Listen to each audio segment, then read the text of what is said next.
Dighuli is the largest of the 4 great ponds in Guwahati city.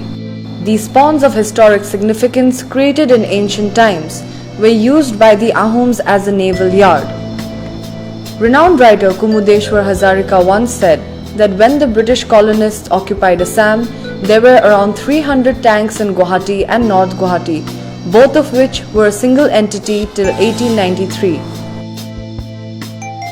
In the 7th century AD, till the annexation by the British, was a Naukhal where boats were repaired or manufactured.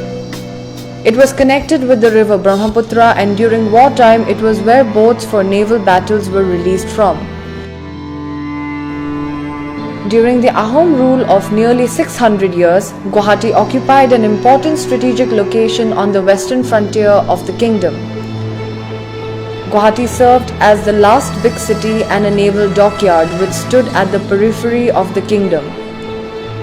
Towards the second half of the Ahom rule, in light of the continuous wars with the Mughals, Guwahati occupied an important place in the battle for domination of Assam.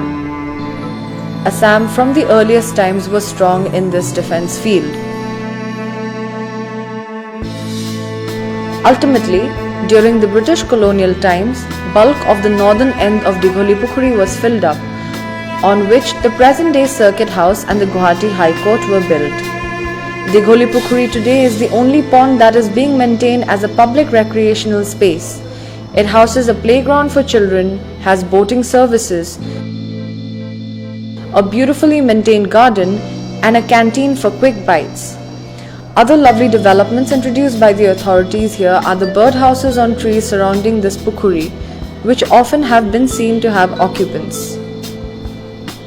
The entry fees have also been kept relatively low so as to accommodate the average person's budget.